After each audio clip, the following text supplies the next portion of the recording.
Permintaan Adam dan Mak Leo ini tidak dipenuhi oleh Sombaya. Biarlah nanti setelah padi dipotong, baru saya perkenankan engkau kembali. Tinggallah Adam dan Mak Leo selama 7 hari. Setelah cukup 7 hari, padi pun sudah selesai dipotong. Ketika padi selesai dipanen, ia pun minta izin lagi. Berkatalah Sombaya, "Padi ini adalah milikmu, dan ambillah. Nanti kalau ada sisanya, barulah para pekerja itu mendapatkan bagian." Akan tetapi, Adam dan Mak Leo tidak mau menerimanya sambil berkata, "Terima kasih, Sombangku. Padiku masih banyak." Kemudian Sombaya ingin memberinya uang, tetapi uang itu pun ditolaknya dengan alasan ia masih mempunyai banyak uang. Berkatalah Sombaya, "Dengan apalah aku membalas budi baikmu?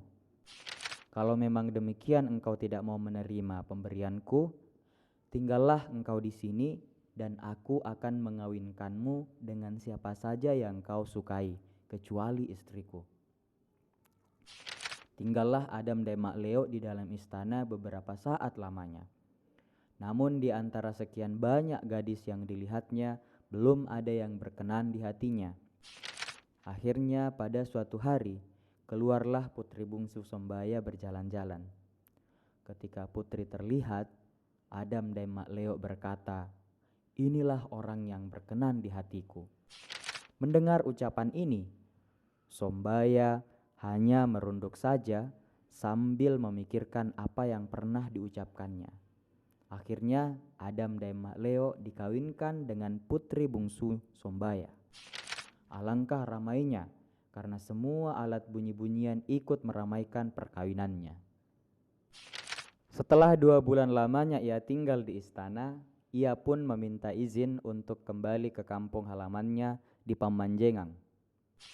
Ketika waktu keberangkatan yang telah ditentukan tiba, ia pun didandani oleh kedua orang tuanya.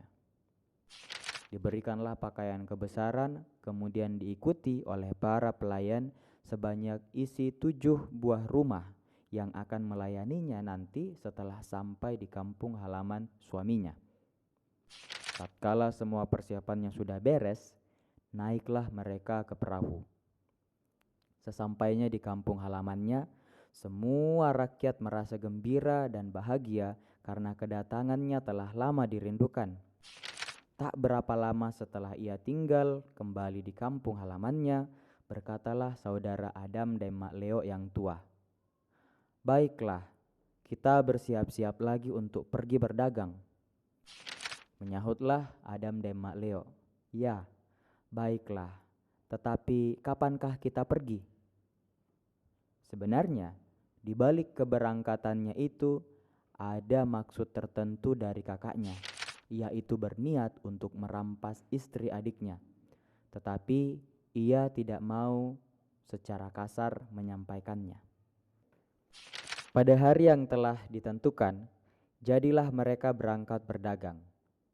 Setelah mereka tiba pada sebuah pulau, berpura-puralah kakaknya berlabuh, kemudian menyuruh adiknya naik ke pulau itu untuk menebang bambu. Berkatalah kakaknya, "Kalau engkau telah menebang bambu itu, janganlah engkau tarik melalui pangkalnya, melainkan tariklah melalui ujungnya." Sesudah itu, naiklah Adam dan Mak Leo menebang bambu. Setelah beberapa saat lamanya ia berada di atas pulau menebang bambu, kakaknya yang berada di perahu selalu menghayalkan istri adiknya.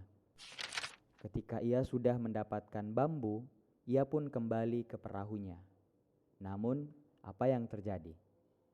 Perahu yang ditumpanginya sudah tiada. Ia sudah ditinggalkan oleh kakaknya sendiri. Karena sakit hati, ia kembali ke atas pulau, menghempas-hempaskan dirinya, dan sedikit-sedikit ia kembali lagi ke pinggir pantai sambil menangis. Akhirnya suara tangis itu didengar oleh seekor ikan hiu. Bertanyalah ikan hiu itu kepadanya, "Ngapa engkau terlalu sedih?" Berceritalah Adam dan Mak Leo dari permulaannya sampai pada keadaannya sekarang. Berkatalah ikan hiu itu, "Kalau kamu percaya padaku, aku ingin menolong mengantarmu sampai ke kampung halamanmu." Menjawablah Adam dan Mak Leo, "Ya, aku tetap percaya." Pada saat yang telah ditentukan, diantarlah ia ke kampung halamannya. Dalam perjalanan pulang, ia mendahului perahu kakaknya dan lebih dahulu ia sampai di kampung halamannya. Setelah sampai di pinggir pantai, berkatalah ikan hiu itu, "Turunlah engkau." Menjawablah Adam dan Mak Leo, "Aku masih takut karena air masih sangat dalam." Ikan hiu itu pun makin naik ke perairan yang dangkal. Setelah ia turun, berkatalah ikan hiu itu, "Sebenarnya kakakmu itu berniat merampas istrimu. Jadi, kalau engkau tiba di rumahmu, pindahkanlah istrimu ke tempat yang lain. Kemudian engkau yang menggantikan tidur di tempatnya."